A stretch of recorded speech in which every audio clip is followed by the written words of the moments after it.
পবিত্র ঈদুল আজহাকে সামনে রেখে রাজধানীর কাঁচা বাজারে আবারও ঊর্ধ্বমুখী নিত্যপণ্যের দাম। এক সপ্তাহের ব্যবধানে লেবুসহ প্রায় অধিকাংশ সবজির দাম বেড়ে যাওয়ায় সাধারণ ক্রেতাদের মধ্যে তৈরি হয়েছে বাড়তি চাপ। একই সময় মাছ ও গরুর মাংসের উচ্চ মূল্য আগেই নাগালের বাইরে থাকায় নিম্ন ও সীমিত আয়ের পরিবারগুলো নিত্যদিনের বাজারে হিমশিম খাচ্ছে। তবে মুরগি ও কিছু নিত্য প্রয়োজনীয় জিনিসপত্রের দাম নিয়ে সন্তোষ প্রকাশ করেন অনেক ক্রেতারা।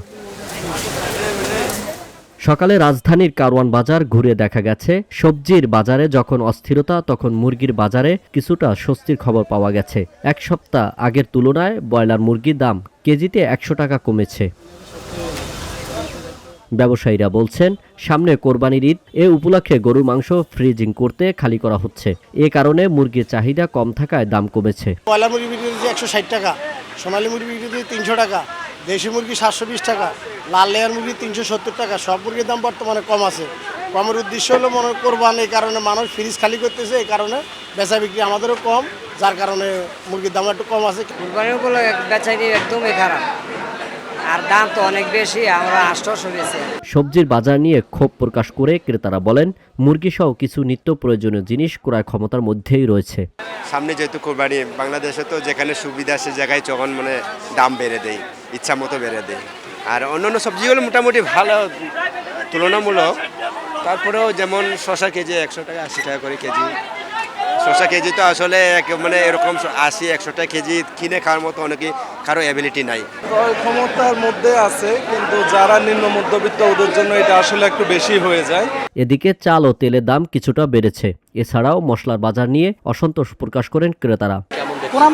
ক্রয় ক্ষমতার বাইরে কোনটা বেশি মনে হচ্ছে? হয়তো আগের তুলনায় একটু বেশি। এখনো মোটামুটি আগের দামই আছে, ক্রয় ক্ষমতার মধ্যে আছে। তবে বিক্রেতারা বলছেন মশলার বাজার আগে থেকেই কম থাকলেও বেড়েছে তেল চালের বাজার, এটি সামনে আরো বাড়তে পারে। এছাড়া বর্তমান সময়ে মাছের উৎপাদন কম থাকায় দাম বেড়েছে। আর গরু কিনতে সবাই চলে যাচ্ছে, একটু মাল একটু দাম কিনে, আর 2 দিন অফিস আছে দেখি একটু দাম আমরা কমে দেবো। আরে মাছ নিয়ে না বাজারে, মাছ বাড়তি মানে কি, মাছ নিয়ে না বাড়ে। গত সপ্তাহ থেকে এই সপ্তাহে বেচা কিনা আগের থেকে একটু বাড়ছে। যেমন ঈদের আসছে, এখন ঈদের বাকি ৪-৫ দিন বেচা কিনা বাড়ছে। যেমন তেল আমাদের কিনা আগের, যেমন আমাদের কিনা হয়েছে ৯৭০ টাকা, আমাদের কিনা ৯৭০ টাকা আমরা বিক্রি করি। তেমন তেলে আমাদের লাভ নেই। এবং অন্য মালের দাম সবই ঠিক আছে, বাড়ে না। কারণ কৃষকেরা ক্ষেত থেকে তো ধানগুলো কাটা হয়ে গেছে, এখন এই ধানগুলো চলে যাইতেছে ওই ফরিয়া অথবা মিল মালিকদের হাতে।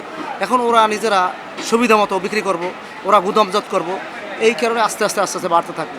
যেহেতু এখন কৃষকের হাতে চাল নাই, কাটার পরে কৃষক দ্রুত বিক্রি করে ফেলায়, এই কারণে বাজার বাড়তি হইতেছে। নিত্যপণ্যের বাজারের অস্থিরতা নিম্ন আয়ের মানুষের উপর সবচেয়ে বেশি চাপ সৃষ্টি করছে। বিশেষ করে সবজি, মাছ ও মাংসের দাম একসঙ্গে বাড়ায় দৈনন্দিন ব্যয় সামলানো কঠিন হয়ে উঠছে। অন্যদিকে আয় স্থিতিশীল থাকায় অনেক পরিবার বাধ্য হচ্ছে বাজারের পরিমাণ কমিয়ে আনতে, এমনটাই জানালেন তারা। আল আমিন এম তাওহীদ, ভিওডি বাংলা, ঢাকা।